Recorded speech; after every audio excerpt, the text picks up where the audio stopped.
Most AWS courses are from 30 hours up to 100 hours long, and in most cases, you're just preparing for passing certification exams and not to build and ship production systems.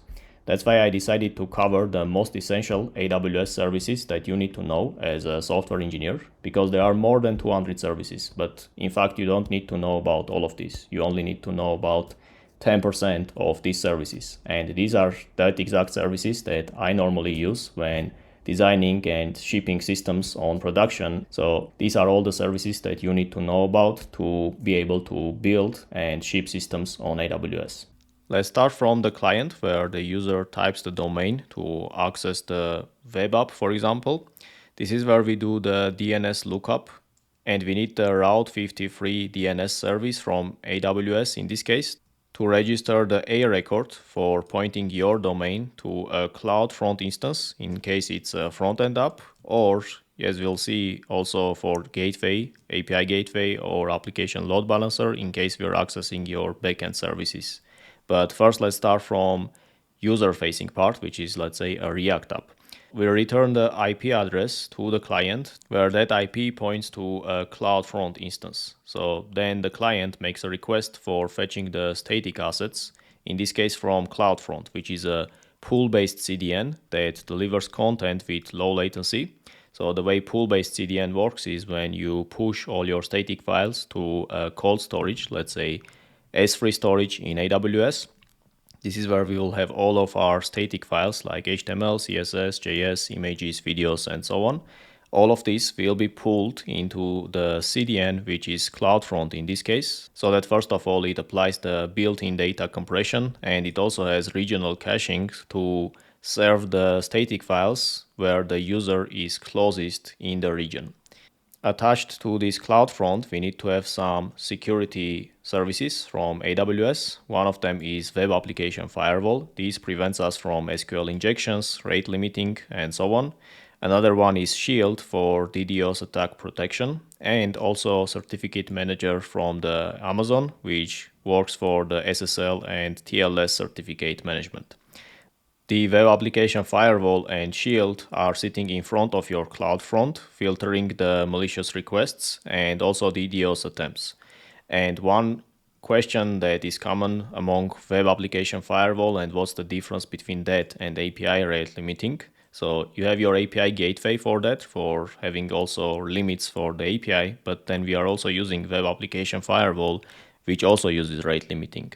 So Web Application Firewall usually blocks per IP address. Like if 1,000 requests are sent in 5 minutes from the same IP address, it will block that IP address.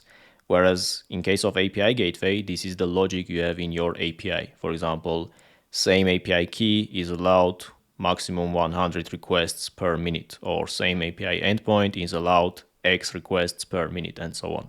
That's the main difference between this rate limiting and the API rate limiting. Now, assuming the client got all the static assets and there are backend requests involved in most of the applications to access the data, right? So this is where the client will make a request to your API gateway for the service. And this is where you will first of all handle the authentication and also rate limiting for API specifically, and routing between your services in the backend. First step is the authentication, so you verify the token. It can be either your own custom-built authentication method, or you can use services like Cognito for managing authentication and authorization in AWS. Now, once user is authenticated, the API gateway starts routing the requests to the services based on the request URL and the details of the request. Here you can use the compute services of AWS, which we'll get to soon. It can be something like ECS on EC2 instances and so on. But in case you need to scale this further, like the API gateway alone is not enough, and you have one service where you want to also horizontally scale this with a load balancer, what you will do in this case is you will connect your API gateway to a load balancer for those specific services. So let's say your order service needs to scale if it's an online shop, for example. then you would connect it to a load balancer in front of that service, so you can also replicate this to multiple instances. The service that we have in AWS is called Elastic Load Balancer, the general one. And within that, you have either application load balancer or network load balancer. This is for distributing the traffic. In case of application load balancer, it sits in the layer 7, which means it operates at HTTP and HTTPS layer.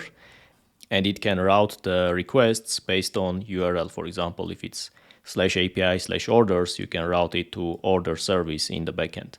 In case it's a network load balancer, it sits in layer 4, which means it operates in TCP and UDP layer.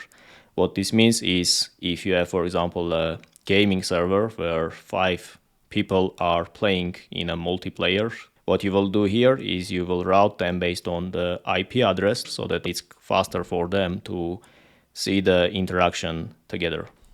In case of SaaS applications, web apps, it's most common to use application load balancer. So let's say you're using that, then you need to also choose the compute that you're using. Usually there are 6 popular options, but these 3 are the most common ones. You can use ECS, which uses containerized servers. Let's say you have a Node.js app, Python app, or Java application.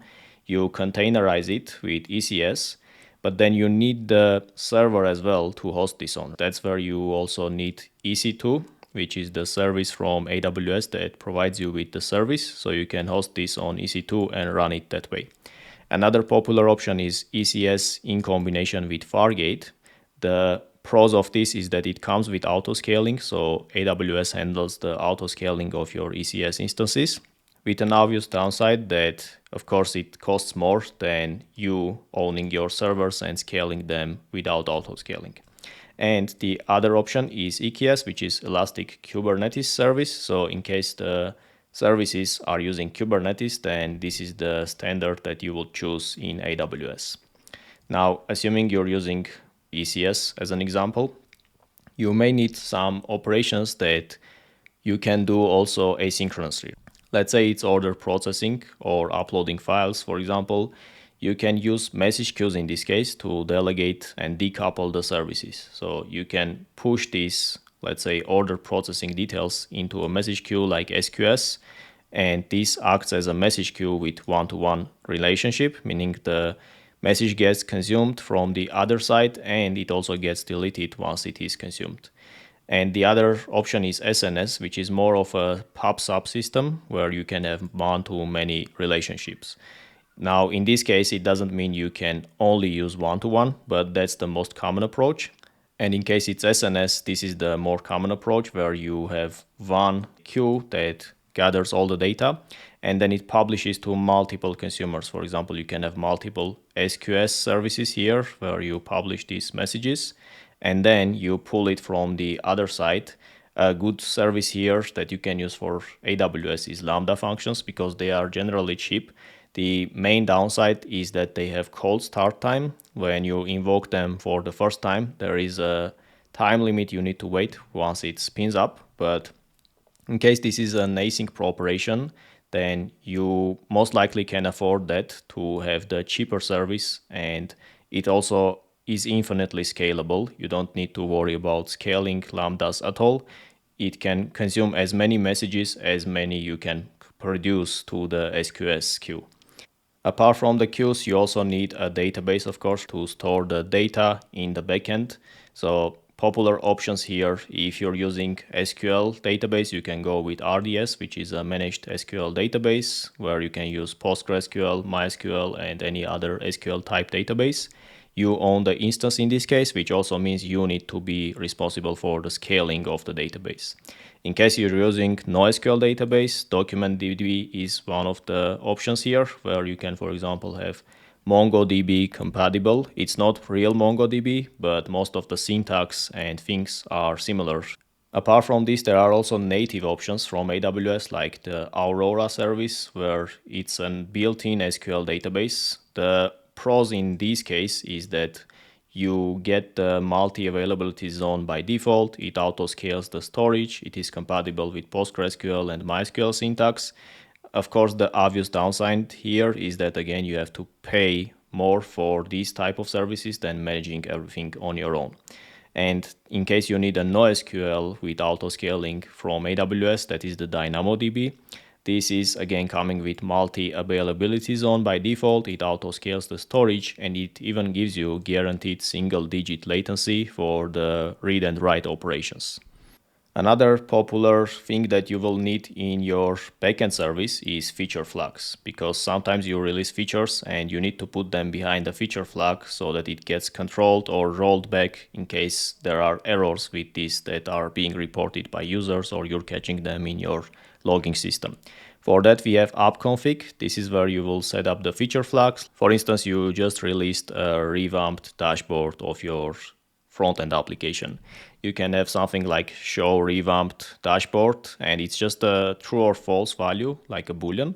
And in case it is true, you will show the new UI. In case it is false, you will disable it. And the other advantage of using feature flags is you can also roll it out for specific target users, like 20% of the users. And then in case it goes well, you roll out for 100% users.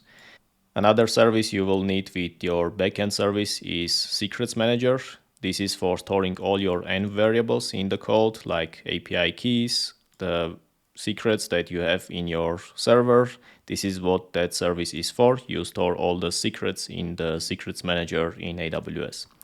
You saw S3 in the front-end side, but we also need this in the backend in a couple of situations. For example, if you're storing documents in the backend to retrieve, it's not a good idea to store large documents in a database like SQL. For that, we normally use a cold storage like S3 to store the documents, files, images, videos, or music tracks, anything like that. We store them in an S3 storage. And in case you need a hot cache for the most recent data, let's say it's Twitter, for example, and you need to cache the recent tweets. So once the user opens the app, they can see all the recent tweets without querying the database. You can use something like Elastic Cache in this case. This is a Redis or Memcache instance that you can configure and set to have the important information here in case you need to serve this quicker to the users.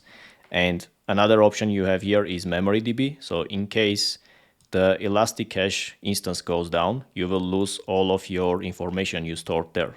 So in case you need to persist the data, but still use Redis cache, you can go with MemoryDB. Even if it goes down, once it is back online, you will have persisted all your cache that you had within this MemoryDB. This can be used for something like session storage, for example. Another popular thing that we have in backend systems is having, for example, cron schedulers or event bus. This is where we use EventBridge service from AWS. It can act both as a cron scheduler and also an event bus between your other services. Again, coming back to the same example, if it's an order that user placed, you can also use EventBridge, where you send all the information along to the EventBridge, and then this triggers a function. Now, this can be Lambda function, but another thing that we have in AWS is called step functions. This acts as a coordinator between multiple services, and it can manage all the steps, state, and retries within one function, while it's delegating pieces of it to multiple Lambdas or multiple services. In case it's placing the order, you first need to validate the order and then see if, for example, the product that's being purchased is available. And then once it is validated, the next step is to charge the card of the user. And then the next step is to update the inventory once the charge is successful. And then the next step is to send confirmation email to the user. So you can use step function to coordinate all these actions, and it just delegates these to multiple Lambda functions to process and send back the responses to the step function. These are the most important services at a high level that you need to know as a software engineer, but there is more that you need to learn, like security, how we manage the infrastructure in AWS, the deployments, monitoring infrastructure as code, and more importantly, you need to apply this in real projects to get experience and not only theory. If you'd like to dive into more details in all of these services, in a 4-hour guide that I have, and also implement it on real production systems, not just toy apps or tutorial projects, then there is a link for you in the description where you can apply to see if you qualify for the mentorship to access all the resources and also work on real production systems to gain the experience. And in case you'd like to learn these concepts, if you're not familiar with some of these, then I recommend you watch this video next to learn all about the production infrastructure and the components that we use to design systems and then host them to cloud providers like AWS.